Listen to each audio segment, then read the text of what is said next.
El título que le puse a esta charla es Crecer, o tenés que crecer.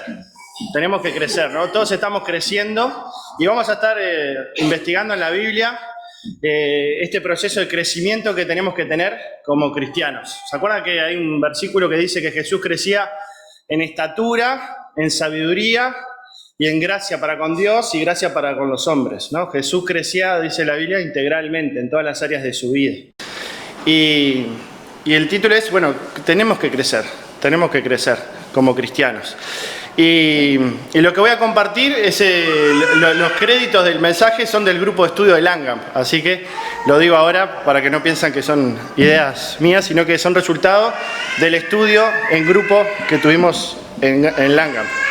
Vamos a estar buscando en la Biblia y vamos a enfocarnos en Filipenses. Filipenses 1 es el pasaje central que vamos a estar compartiendo. Pero esta necesidad de crecer, ¿no? El otro día yo hablaba, mi hijo me decía, no quiero crecer, y se había angustiado. Y le digo, ¿por qué?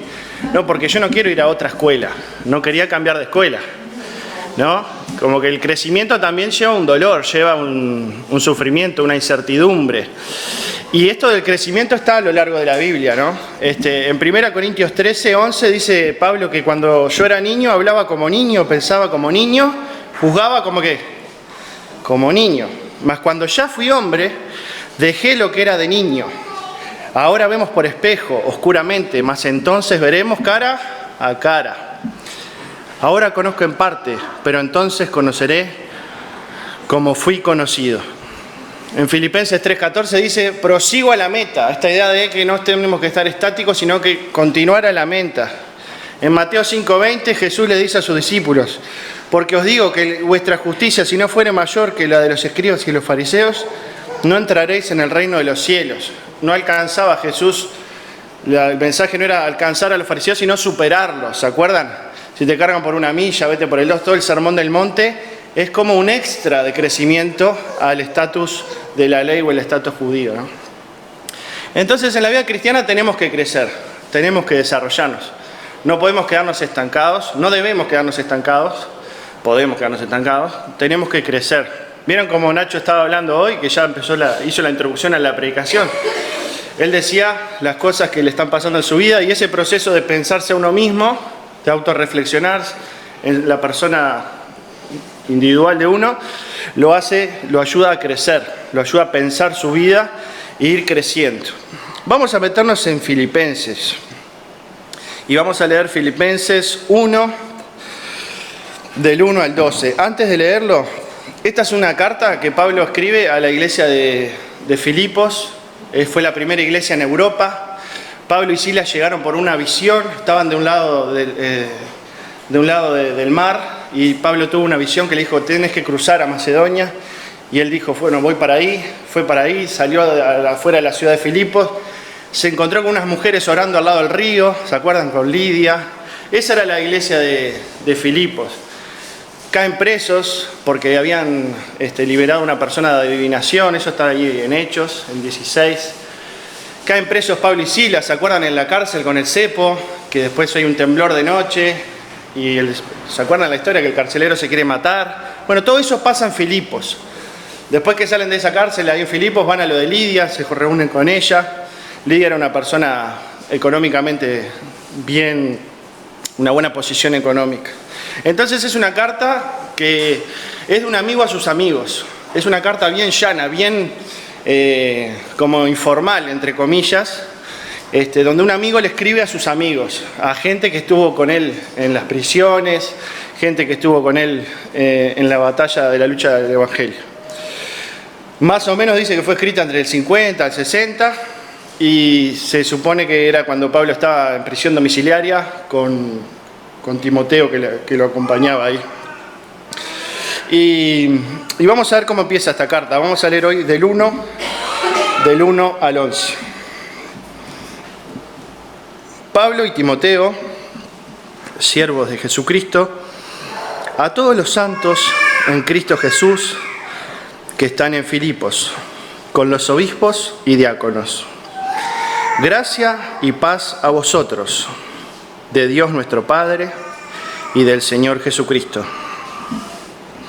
Doy gracias a mi Dios siempre que me acuerdo de vosotros, siempre en mis oraciones, rogando con gozo por todos vosotros, por vuestra comunión en el Evangelio, desde el primer día hasta ahora, estando persuadido de esto, que el que comenzó en vosotros la buena obra, la perfeccionará hasta el día de Jesucristo.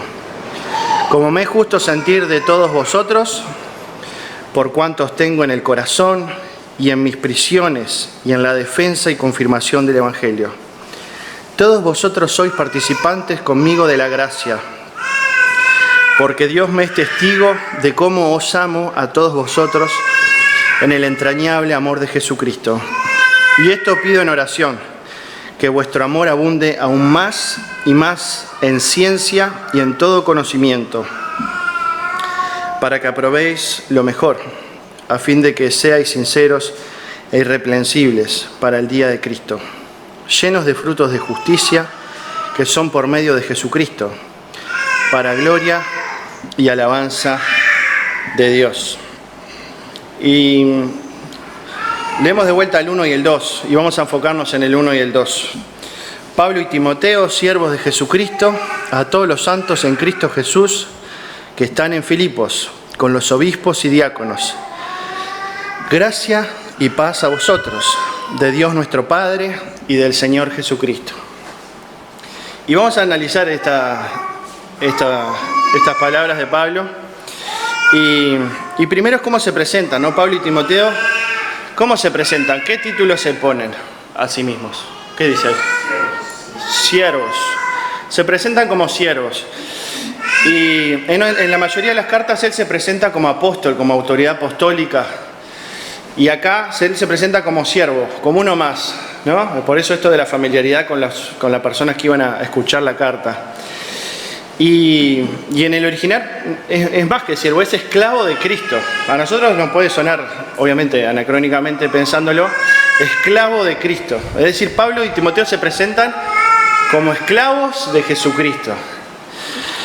Y un esclavo, está viendo, es posesión absoluta de su amo, ¿no? Entonces Pablo se está presentando como que él es posesión absoluta de Jesucristo. 1 Corintios 6:20. Y un esclavo de Cristo, un siervo de Cristo, es alguien que tiene una absoluta obediencia a Cristo. Una absoluta obediencia a Cristo. Y no hace ya su voluntad, sino la voluntad de su amo. Nos puede sonar como extraño, pensándolo en estos términos, pero hay una frase que dice que un esclavo de Cristo es como si fuera un rey, ¿no? Posesión absoluta de Cristo, absoluta obediencia a Cristo. Así se presenta Pablo, ya anciano, más o menos años 60, ya mayor. En este proceso de crecimiento que él tuvo en su vida, está escribiendo esta carta desde una persona madura que logra poder decir esto, que él es posesión de Cristo y que él obedece a Cristo absolutamente. ¿Y se acuerdan de Juan el Bautista? Que está en Juan 3:30. Cuando le preguntan si él era el Mesías, ¿qué es lo que contesta Juan? Lo recordamos de memoria. Le preguntan, che, vos sos el Mesías, vos sos el que iba a venir. ¿Él qué les dice?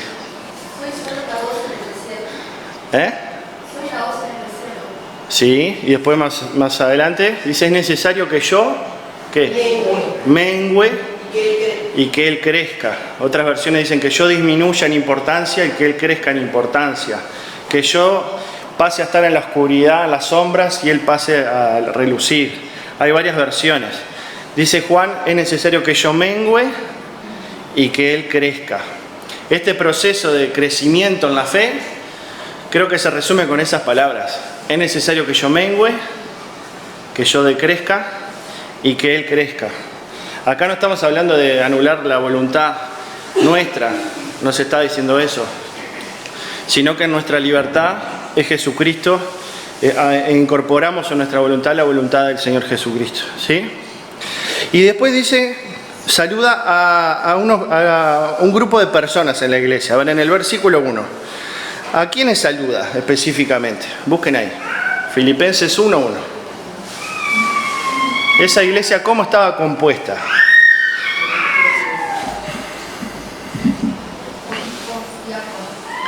diáconos, obispos y santos. Wow, 3 palabras, ¿no?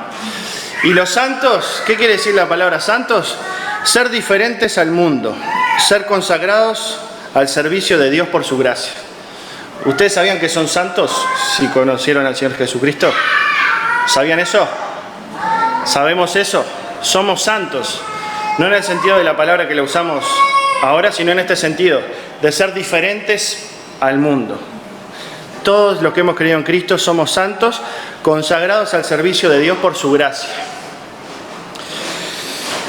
Y esta santidad, este ser diferente al mundo para servir a Dios, este crecimiento, en la Biblia se lo llama santificación. El proceso de santificación que estamos caminando todos los que creemos en Jesucristo. ¿Sabías que estás en un proceso de santificación o no sabías?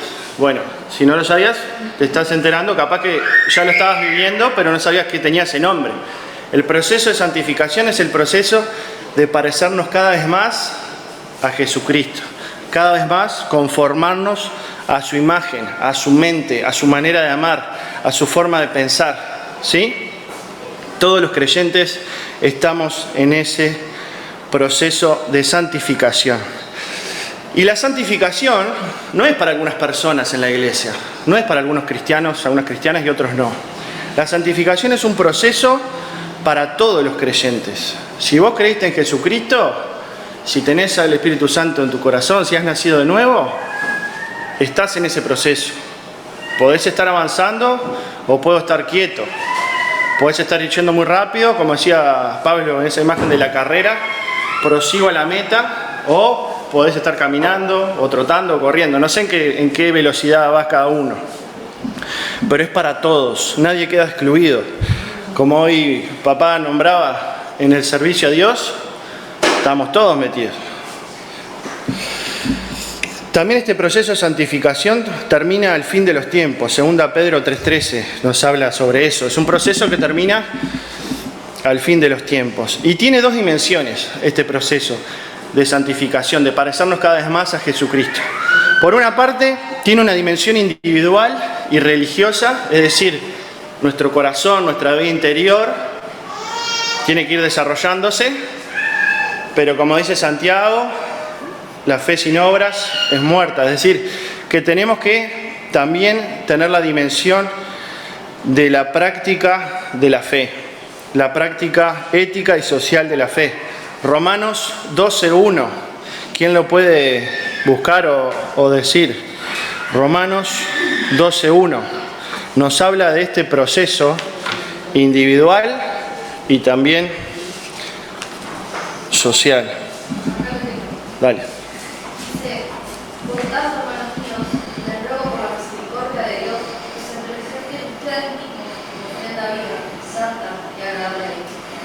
Amén.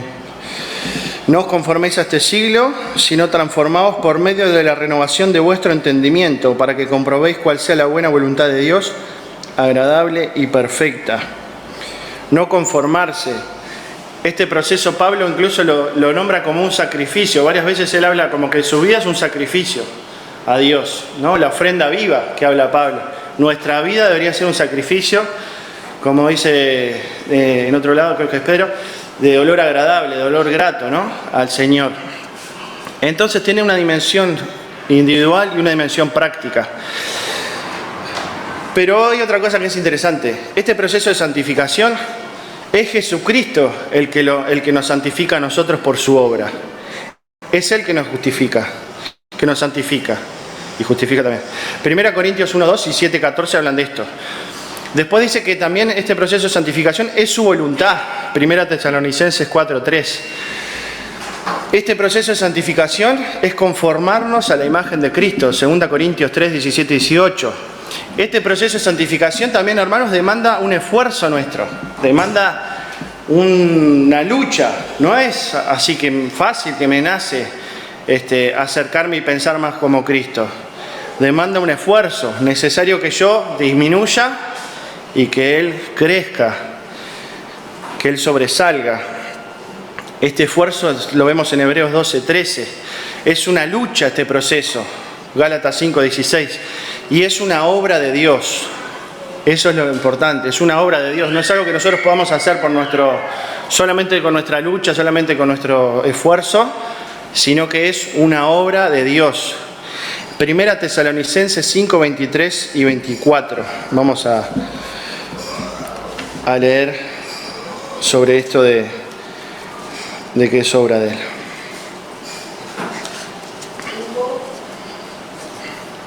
Primera Tesalonicenses 5, 23 y 24. ¿Lo tenés ahí? Sí.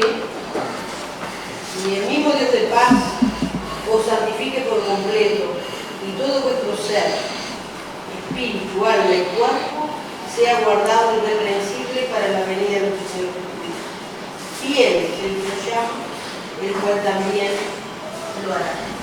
Él lo hará, ¿no? Él nos llama y Él lo hace. No depende de nuestra fuerza solamente. Gracias a Dios, ¿no?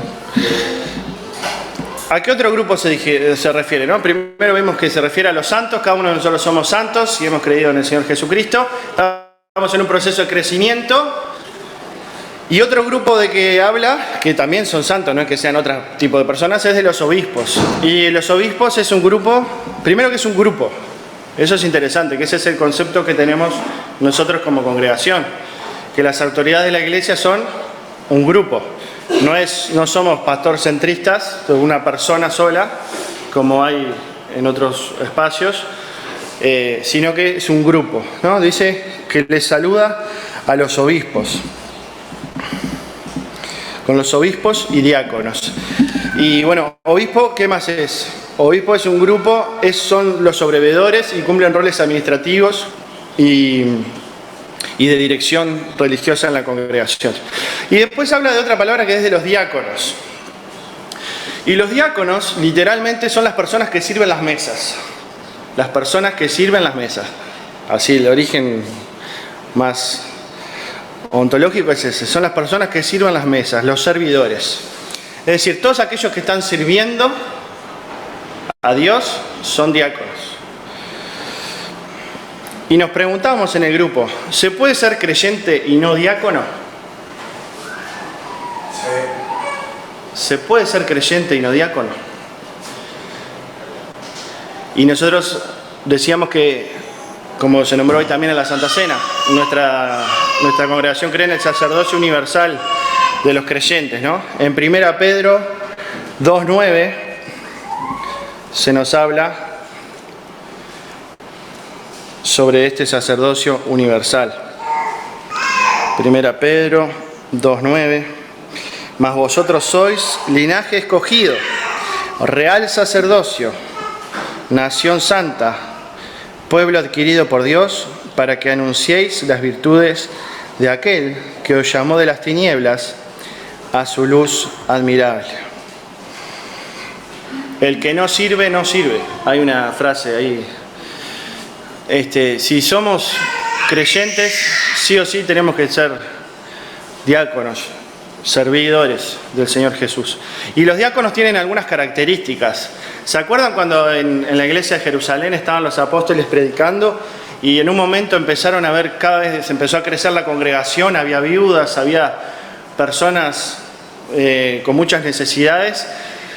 Y se armó un problema ahí por cómo se distribuía la comida, cómo se repartían los bienes en la iglesia ahí en Jerusalén. Y los apóstoles en Hechos 6, 8 busquen entre ustedes 7 varones, y ahí dice con tales características. Y las características, según Hechos 6 en Jerusalén, de esa iglesia, para los diáconos, es que sean llenos del Espíritu Santo, bueno, dice que sean varones, de buen testimonio, llenos de sabiduría.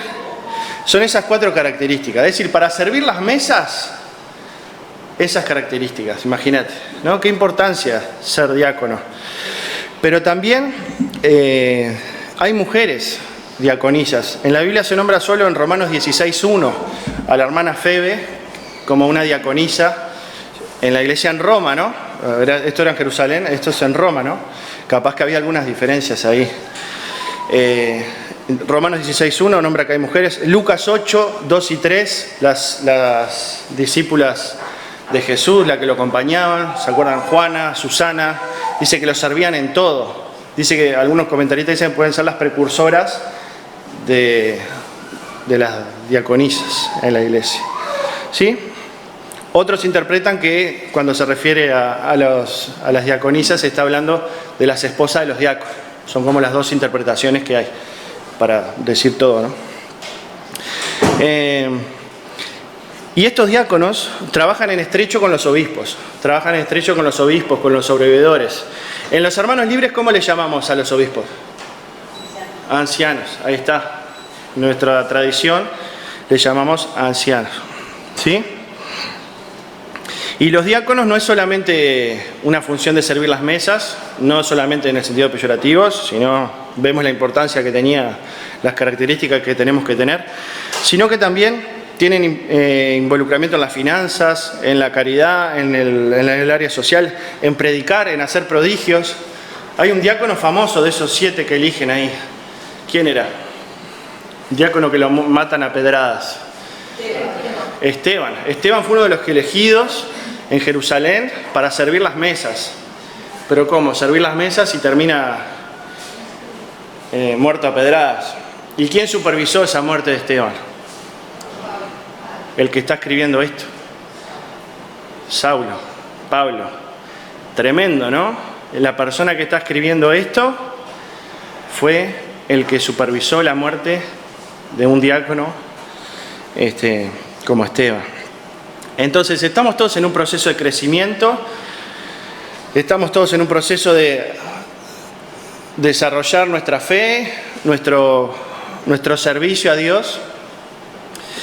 Y siguiendo avanzando un poquito en el texto, ahí en el 2 dice que los saluda, dice: gracia y paz a vosotros, de Dios nuestro Padre y del Señor Jesucristo.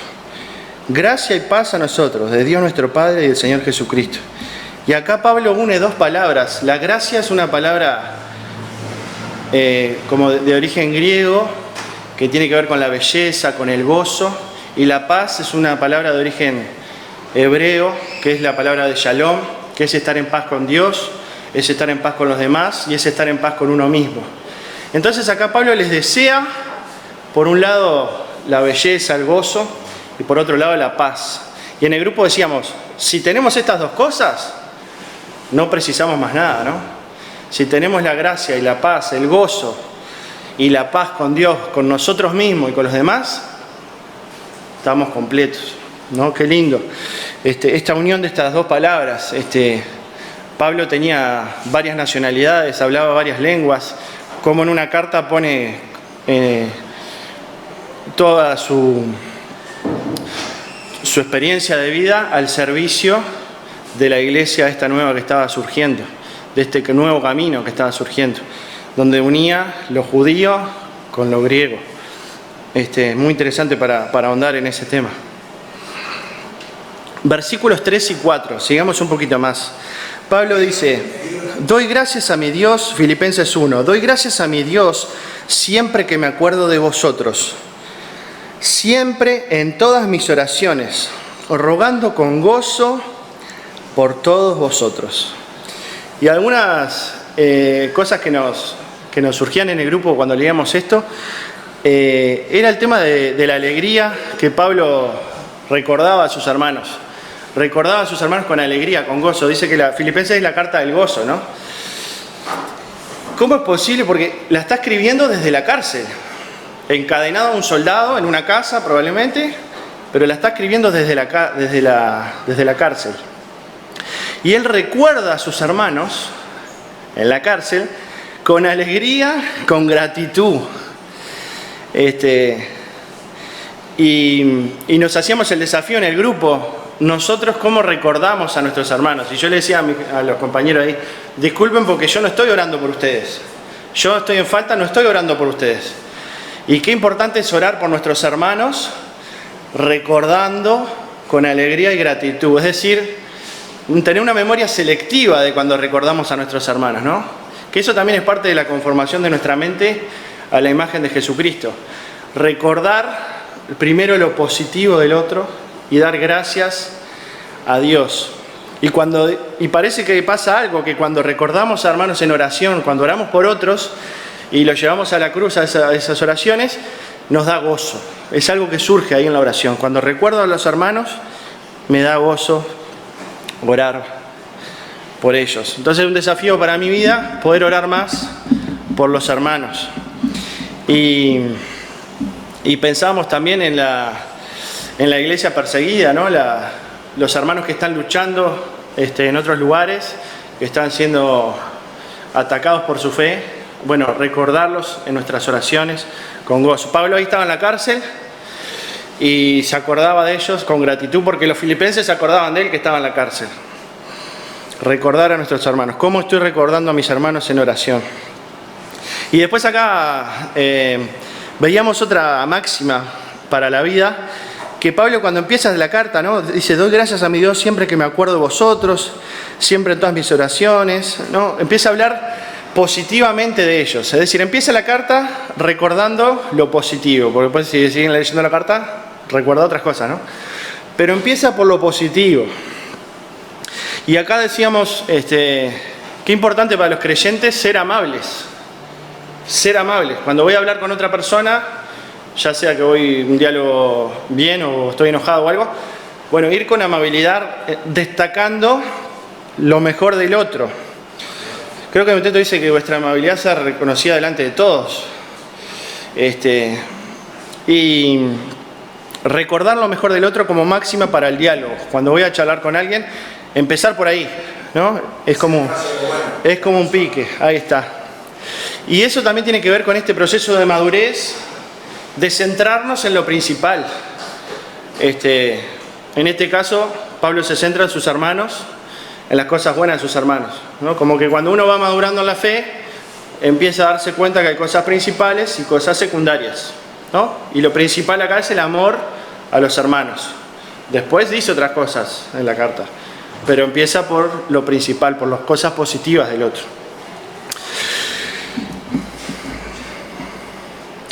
Y nos hacíamos esta pregunta, ¿no? ¿Cómo es posible tener gozo estando preso? No, porque dice que recuerda con alegría. ¿Cómo es posible tener gozo estando preso? Y yo me preguntaba también, ¿cómo es posible que un hermano desde un hospital con la hija que le acaban de abrir el cerebro nos anime a nosotros? Porque no sé si ustedes hemos leído los textos de este hermano y su señora, y cómo nos ha animado leer esas palabras. ¿Cómo es posible desde un hospital, desde un CTI, animar a otros? Me encantó esa frase que dijo: Dios nunca llega tarde. Me encantó. Eso obviamente es por obra del Espíritu Santo, ¿no? A pesar de las circunstancias, Él permite que podamos animar a otros, no importa la situación que estemos. Y otro desafío es tener pendiente a quienes predican, acordarnos de ellos, ser generosos, orar aún más por los otros.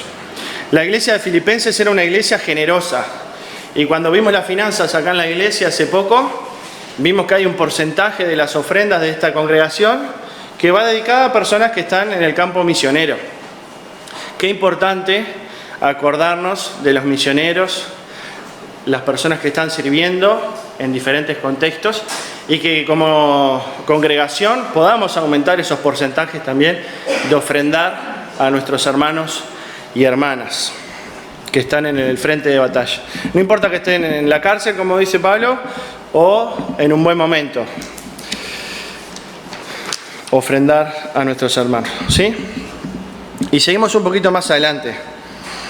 En el 5 dice: estando persuadido de esto, que el que comenzó en vosotros la buena obra, la perfeccionará hasta el día de Jesucristo.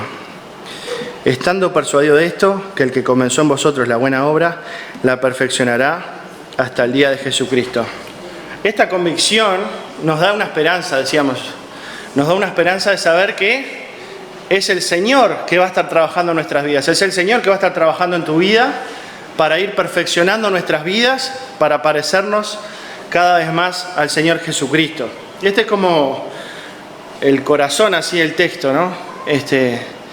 Tenemos la seguridad, la certeza de que el Señor que comenzó la buena obra en nosotros la va a ir perfeccionando, la va a ir haciendo cada vez más parecida nuestra persona a la persona del Señor Jesucristo.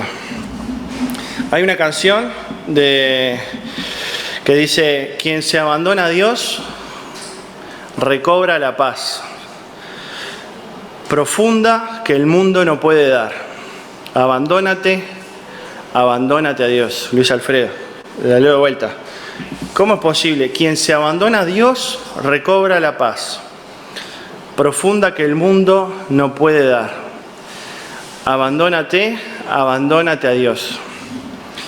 Y esta paz, sabemos que, como decía Nacho recién, es por medio de nuestro Señor Jesucristo, que podemos estar en paz con Dios, paz con los hombres y paz con uno mismo. Si todavía no entregaste tu vida al Señor, ¿por qué te estás perdiendo de esta paz, de disfrutar de esta paz, de estar en paz con Dios, de estar en paz con los demás y estar en paz contigo mismo? Quien se abandona a Dios recobra la paz profunda que el mundo no puede dar. Abandónate a Dios. Son estas paradojas de la Biblia, ¿no? Como Juan 3:3 que leímos. Es necesario que yo mengüe y que Él crezca. Y Lewis, el escritor, hace una frase de lo que significa el cristianismo. Y él dice, usa una imagen, ¿no? Él dice, el cristianismo no es que Cristo te tiene que podar ciertas áreas de tu vida, ¿no? Como escuchamos, ¿no? El Señor tiene que cortar ciertas ramas de tu vida, ciertas cosas en tu vida. Él dice, el cristianismo es que Jesucristo viene y corta el árbol y lo tira abajo. Es una imagen no muy ecológica, pero él dice, no es que te tiene que podar Jesucristo. Él tiene que derribarte para que te puedas levantar. Así como el Señor bajó a la muerte, que murió, resucitó. Para poder continuar nuestra vida necesitamos que el Señor crezca, que nosotros menguemos. ¿Sí? Y terminamos de leer la carta hasta el 11. Como me es justo sentir esto de todos vosotros, por cuanto os tengo en el corazón y en mis prisiones, y en la defensa y confirmación del Evangelio. Todos vosotros sois participantes conmigo de la gracia. Esto es importante. Él comparte ese crecimiento del Evangelio, los hace partícipes a los filipenses. Cuando vos tenés un logro en Cristo, ¿hacés partícipe a tus hermanos? Hay una historia en Reyes que dice que el ejército de David iba persiguiendo a otro ejército y una parte del ejército estaba agotada. Entonces se quedan antes de un arroyo y David va, cruza el arroyo con la otra parte del ejército, gana, trae el botín y cuando vuelven, algunos generales le dicen, no David, el botín es nuestro porque nosotros fuimos a pelear y ellos se quedaron descansando. Entonces David dice, no, el botín va a ser para todos. Y es como una ley que se pone, ¿no? Y acá Pablo, teniendo en su formación también esta idea de esa ley, comparte sus méritos, gracias a Dios, con sus hermanos en Filipenses que lo ayudaban económicamente. Y dice, porque Dios, en el 8, me es testigo de cómo os amo a todos vosotros con el entrañable amor de Jesucristo. Pablo ya anciano, ¿no? Y pone a Dios como testigo de ese amor entrañable como Señor Jesucristo. Dice que es un amor como de las entrañas, desde las vísceras, el original ahí. Es un amor que sale desde lo profundo del corazón. Y uno lo lee así y dice, ¿cuánto me falta poder tener ese amor por mis hermanos? Un amor como el de Jesucristo. Y en el 9 dice, y esto pido en oración, que vuestro amor abunde aún más y más en ciencia y en todo conocimiento, para que aprobéis lo mejor, a fin de que seáis sinceros e irreprensibles para el día de Cristo, llenos de fruto de justicia, que son por medio de Jesucristo, para gloria y alabanza de Dios. Hermanos, todos estamos en este proceso de crecimiento, todos estamos en este proceso de santificación, todos si estamos en este proceso, si hemos creído en Jesucristo, tenemos que estar sirviendo al Señor, somos diáconos, cumplimos un rol en el cuerpo de Cristo, tenemos que estar sirviendo, somos parte de ese sacerdocio universal y tenemos que acordarnos de aquellos que están predicando el Evangelio, de aquellos que están sufriendo, que están en prisiones por compartir el Señor, ser generosos con ellos y menguar y que Él crezca. ¿Sí? Señor, te damos gracias por tu palabra. Que tu Espíritu Santo la confirme en el corazón de cada uno de nosotros, Señor. Que podamos recibirla como oraba Melba hoy. Señor, tu palabra llega hasta lo profundo de nuestro ser. Nos moldea, nos emociona, nos corrige, nos anima, nos llena de vida. Señor, enséñanos a ser siervos tuyos, a que tú cada vez más tomes el control de nuestra vida, no de algunas partes, sino de toda nuestra vida, como esa imagen del árbol, no de algunas ramas, sino de toda nuestra vida, Señor. Que podamos ir creciendo en la fe, cada uno de los que estamos aquí, por medio del estudio de tu palabra, con los hermanos, por medio del servicio, que pueda ir creciendo el amor entre nosotros. Ayúdanos a tener ese amor de Jesús, ayúdanos a pensar como pensaba Jesús, a amar como amaba Jesús. Nos falta muchísimo, Señor, pero confiamos que es una obra tuya, confiamos en que tú que empezaste esa obra la vas a llevar a buen puerto y eso nos da esperanza, Señor, de seguir en el camino de la fe.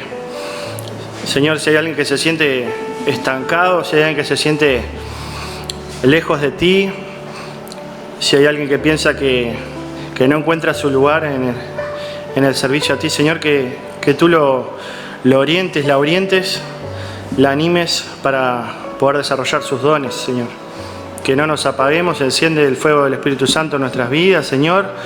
Que este año sea un año donde sigamos tratando de hacer lo que tú nos pides y sobre todas las cosas poder amar más a nuestros hermanos, amar más a nuestros enemigos también, Señor, como lo decía Jesús, ir más allá, no conformarnos con lo que tenemos, no moldarnos a los que nos propone la vida, este mundo, no conformarnos, ser rebeldes con eso, Señor, luchar contra nuestra naturaleza pecadora, luchar contra nuestra carne, Señor, y ir conformándonos cada vez más a tu imagen. Señor, bendecimos tu nombre y gracias, Señor, por tu palabra que es viva y eficaz. Que podamos en este año compartirla, disfrutarla, estar tiempo contigo a solas, Señor, porque sabemos que si cultivamos nuestra relación con Jesucristo, vamos a crecer cada vez más porque tú nos vas a ayudar a parecernos más a Él. En el nombre de Jesús oramos. Amén, Señor.